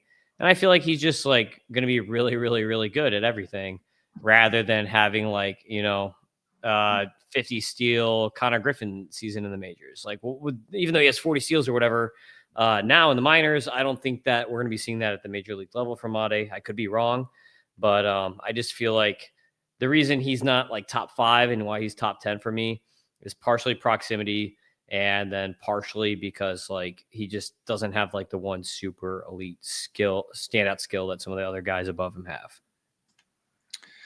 Yeah. I think it's the approach. I think it's like top of the scale approach. He's super twitchy. He's super explosive. I mean, dude, he reminds me of seeing Acuna in the minors, like even the body. And he's a switch hitter, and he might have better approach. Yeah, I think like, I know what you're saying with Connor Griffin, right? Where it's like this seems like it could be a 40-40 guy. Um Mate will get there in terms of fantasy value. Like I think he could be a top two round kind of like fantasy guy because the hit tool is really good. He's going to hit for average. He's a matchup issue for anybody. Stronger from the left side, but the right-handed swing isn't bad. And when he figures out the angles, which I do think will come, and some tweaks have been made with his hands and his setup since he's gotten to Wisconsin, and now obviously he's in Biloxi, but he's getting to more air pull on the left side. He's hitting the ball more clean with backspin. And he's always hit it really, really hard. I think like he's so far beyond where he should be as an 18-year-old that just came stateside, like in terms of his level of competition. I think it's almost hard to even adjust to like what these guys look like when they have these outlier skills and they're playing way above. Like I think it's the same thing with like DeVries, right? Or with Walcott, that it's like you kind of got to take into consideration like even being this productive or being really productive, like in the case of Mate, is just like it's doesn't happen. There's really good players who are going to be all-stars who came over from the DSL or or in the complex league last year who made their full season debuts this year that had good season in A-ball, and that's perfectly appropriate. And it's like we think of those guys as like pretty good prospects, and then we put it in comparison to like a Mate and what this guy's doing, and just even like how physical he is already. And there's a swagger with him too. Like he knows he's good. There's certain guys where like they have a lot more like the silent soldier kind of approach, or a little bit more hyped up guys. Obviously Drew Gilbert's an example, but like Max Clark is a guy like that. That kind of like plays with his heart in his sleeve. Marty just knows he's good. Like it's like that same Acuna sort of swagger that he just doesn't care and he's going up there to make plays. Defense could probably improve a little bit. Like he's still a young player that's prone to some mistakes, but I think when you look at like what the potential upside is, I think it's another guy just like we have with Connor Griffin, where it's like every year this is a top 10 fantasy pick. I think it's that kind of a player.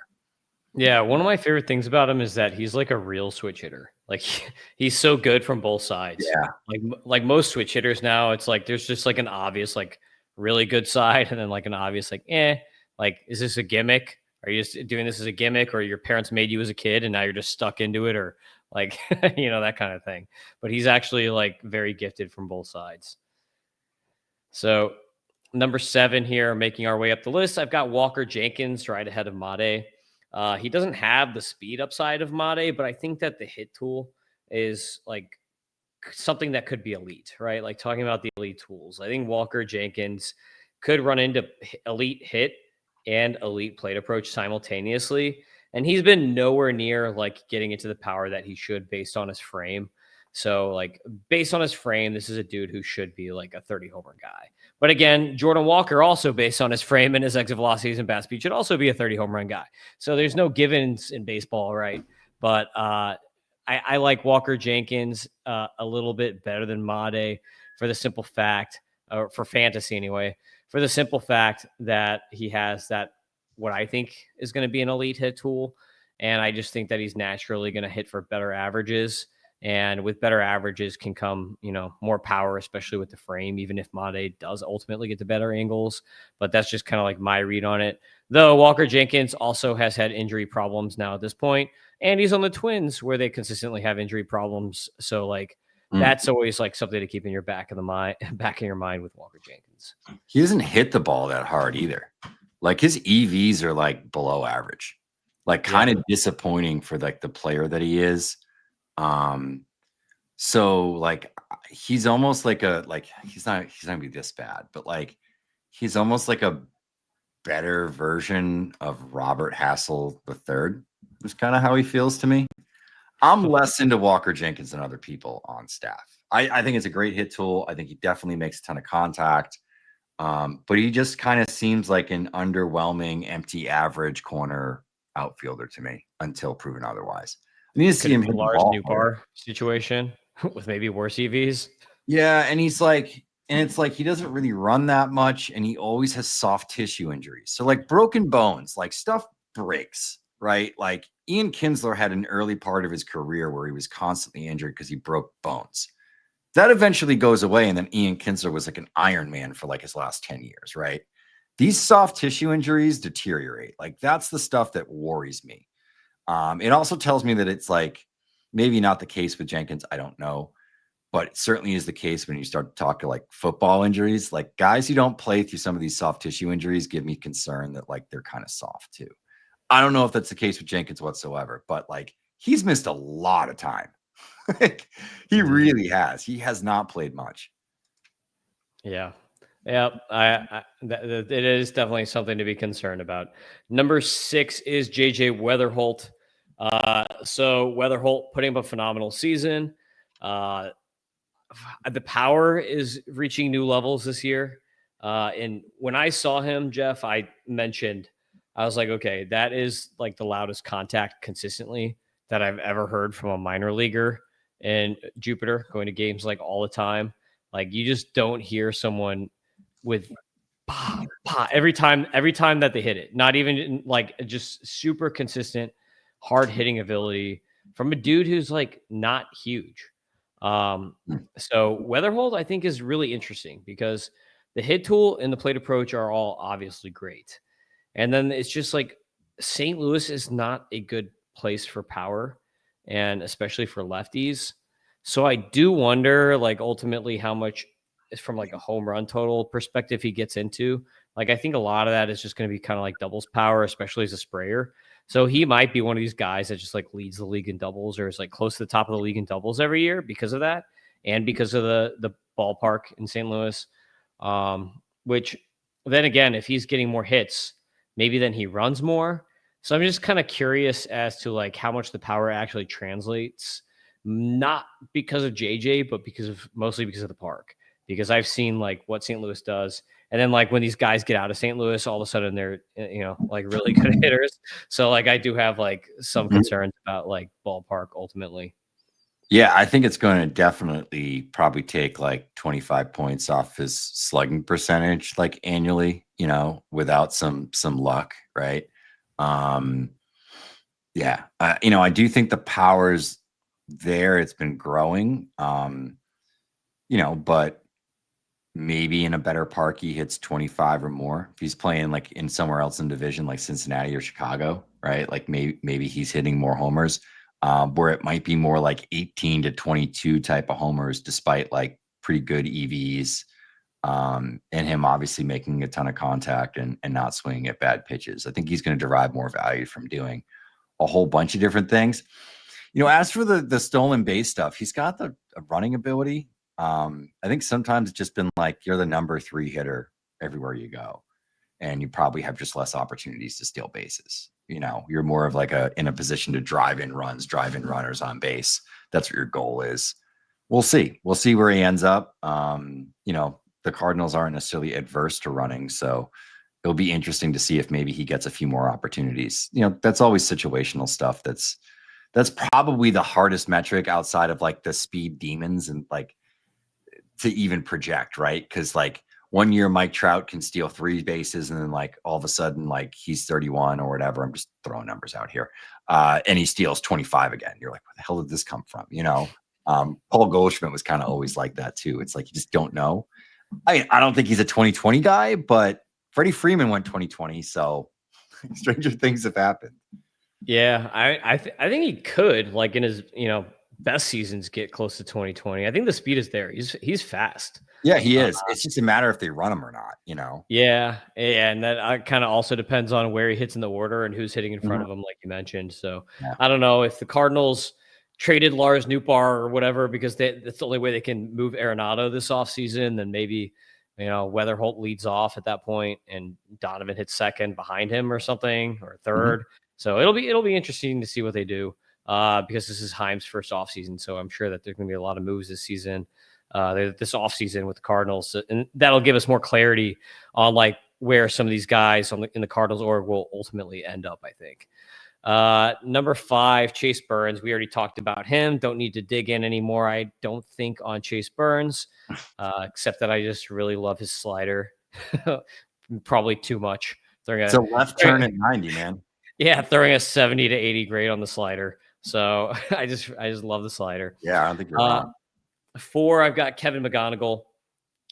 So I know most people are Griffin or McGonigal, but I really love Max Clark, especially for fantasy upside, which is the main reason. Like I mentioned in my write up of Kevin McGonigal, I'm like, look, for points leagues, like this is the number 1 prospect. If you're in a points league, if you're in an OBP league, probably still number 1 or at least number 2.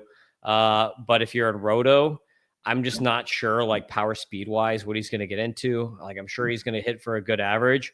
But when you have guys that can throw up some crazy stolen base totals, I don't know if you want to draft a guy that's probably like 300 batting average, 400 OBP, but then maybe like 20 bombs, 10 steals as like your main guy. So that's kind of like why I deem McGonigal a little bit compared to like other people.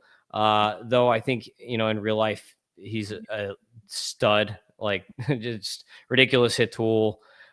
Insane plate approach, like all this stuff is like all advanced, super advanced for his age. So and like obviously the power has been coming along this year, but the speed has been dropping off as the power has been coming along. So I just don't know how much he's going to run. Like just kind of like what we talked about with Weatherholt. Do you really want to send your best hitter, who's probably going to be a number 2 hitter, running all the time? Like probably not. Especially like ultimately this team probably has like Max Clark hitting first in front of him, and he's going to be the guy running, and then McGonigal is going to be the guy driving him in. So just like ultimately, I'm not really sure like home run to speed, like how much, to ding him or whatever for that, because especially, he's going to be in Detroit. So like Colt Keith has had no power there from a guy who did have power in the minors. So it does, concern me a little bit from power speed standpoint.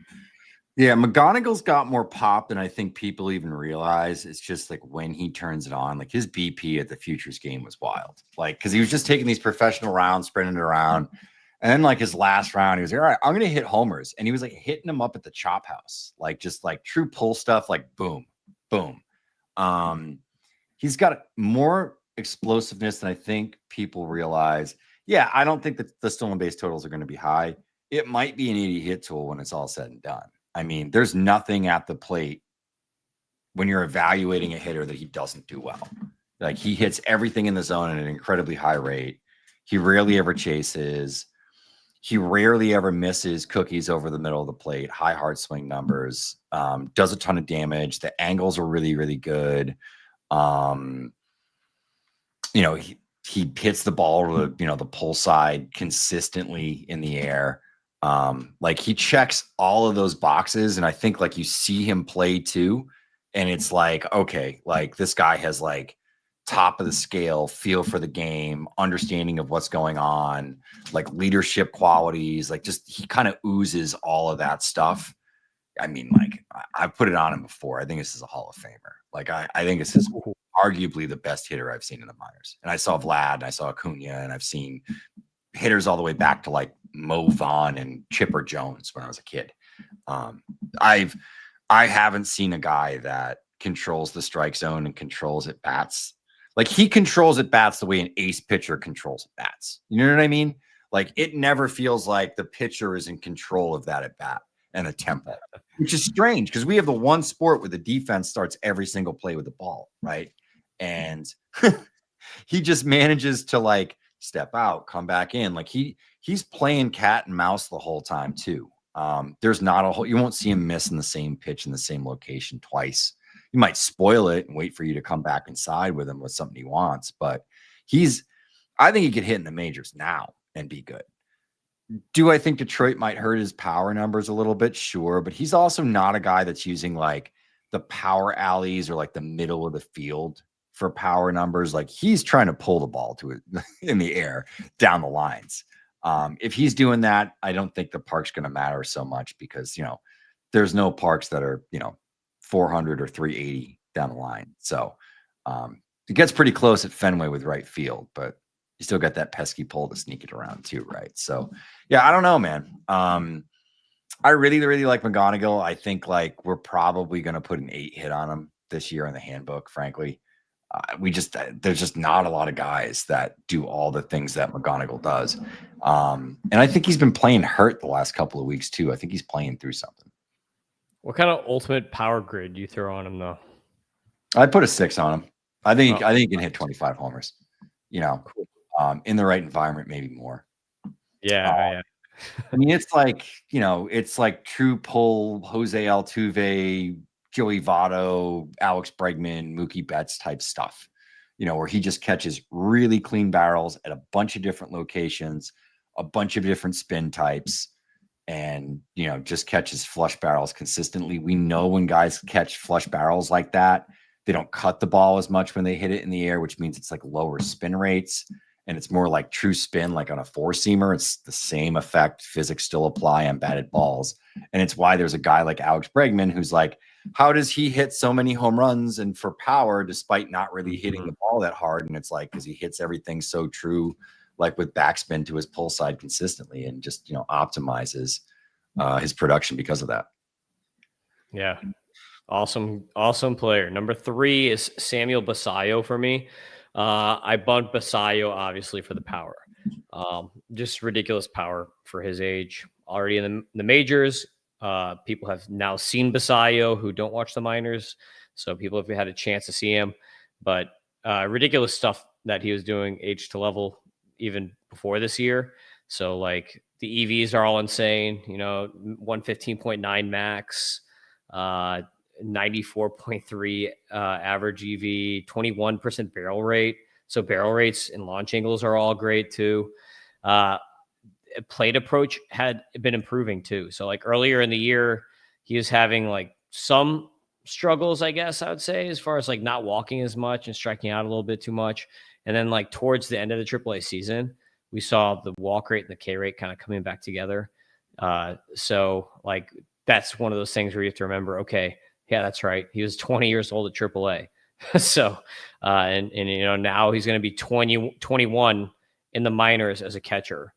I think that ultimately that the bat is going to play up when he has Adley back because I feel like it's going to be less reliance on him to have to call games and stuff like that. And Adley will help him. So I think that like once Adley's back as like the premier catcher, that will actually help Basallo kind of settle in and focus more on hitting.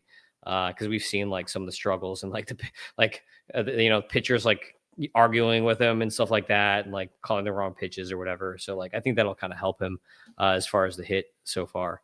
So what do you think about Basallo, Geoff? Like ultimately, like a lot of people want to say, oh, this is just like the next iteration of Kurtz. Do you think he can kind of like show Kurtz like success next year when we start getting like a full season of Basallo coming around? Yeah, I mean, even if it's 75 to 80% of Kurtz, I think that's great, right?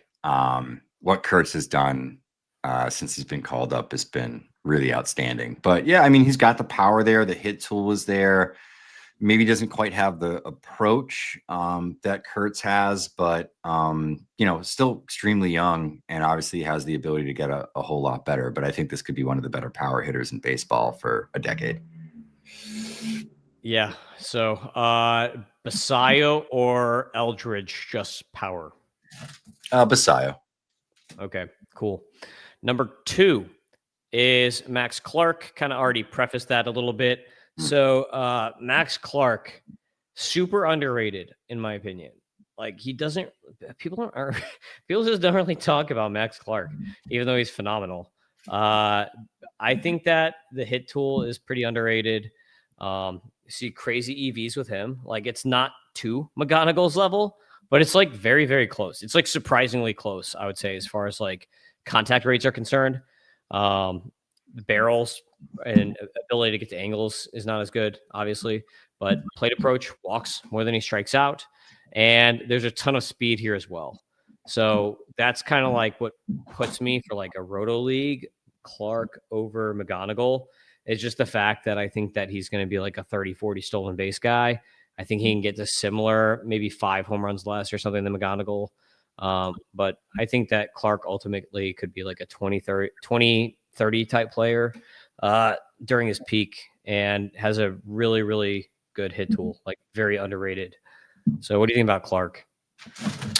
I think, dynamic leadoff hitter could maybe be the best leadoff hitter in the game. He's going to derive a ton of value from scoring runs. Like, I think that's going to be his biggest fantasy drivers. He could be a guy that scores 100 plus runs a year. The EVs and underlying strength is there. The angles have never been good going back to high school. He's a line drive hitter.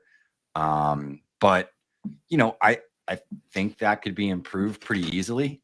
The approach is good. It's not quite as good as McGonigal's is. He's just a little bit more passive, which I think kind of serves his profile as like a potential leadoff guy.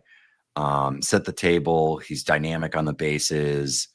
Good hit tool. Yeah, I can see the case, I'd still have McGonigal ahead of him myself, but I think Max Clark is a top 5 prospect. So I'm 100% with you right there. All right, that leaves us to number 1. Pretty obvious, Kanak Griffin. Should be number 1. He's just a freak of nature at this point. I think that fantasy-wise and like bottom line numbers, basically he could put up like Ellie De La Cruz type numbers, which is top 5 guy for fantasy that you're picking every year. And I can't believe what he's doing. Like, he was promoted to Southern League, which you kind of mentioned earlier in the podcast is like an infamously tough league for hitters. And it hasn't stopped him at all. He's just dominating. Like, oh, okay, four home runs or whatever in a week in Southern League. Okay, no problem. With 5 steals. Okay, no problem. So like nothing that has been thrown at him this year has slowed him down at all. And like really, he's just been getting better and better and better as the season has gone on, as he's been going up levels. So like, I think he's just like a freight train. Like, the dude is just doing insane stuff. And for fantasy, like, that's ideal. I already mentioned like maybe McGonigal in real life is like the better guy, or like points leagues or something like that. If you're considering, walking and, hits or points, that kind of thing.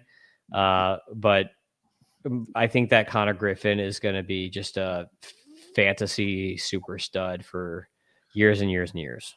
Yeah, Bobby Witt Jr., like, it's like that kind of stuff. Like, this is a dude, super athlete, checks all the boxes. The questions on the hit tool, he kind of crushed really quickly. It's so funny. If you look back on like the dialogue around him the first month, it was so driven around strikeouts, and it was literally like the first 3 games of the season.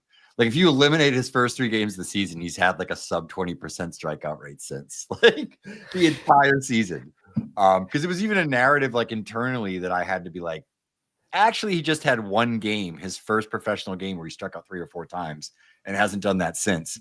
And as luck would have it, he's all the way up in Double-A now, hitting like 340 or something. It's ridiculous. Yeah. He has so far in 17 games at Double-A Southern League, 5 home runs, 6 steals. And yeah, hitting 344. So insane stuff. Kanak Griffin, almost a 200 WRC plus as a 19-year-old in Double-A. And a smaller sample size, but still, it's insane. So Geoff, that's my top 25. Do you have anything that you want to pump before we close this podcast down? No, this is like the fun time of the year. I'm just writing about kind of wrap up articles, deep dives on data, that sort of thing. And then got a special trip out to Pennsylvania next week where I'm going to see Kanak Griffin and Max Clark and Kevin McGonigal and those guys. So looking forward to that. And going to eat some of that weird meme Altoona pizza with like the weird cheese on top. You know what I'm talking about? No. You know what I'm talking about? Google Altoona pizza after this. It doesn't look great, but it's a meme. And I'm like, you know what? I'm in Altoona, and when in Rome. Is this your first time? Have you had it before? No, I haven't had Altoona pizza before. It's very strange looking, though. Okay. I expect a report back on this. Oh, yeah. I'll post a picture of it with a grade. I will do that 100%. All right. There we go. If you're not following Geoff, go follow Geoff on X or Twitter or whatever you call it, at Geoff Pontes, BA. And you can follow me at Fantasy Aceball. Thanks for watching on YouTube at the Tim Kanak. If you're not subscribing to the video feed, subscribe to the video feed so you can follow along. You can read the write-ups as we're talking, look at the grades and the stats and all that good stuff. So thanks, Geoff, for coming on, and peace out, everybody. We will see you next time.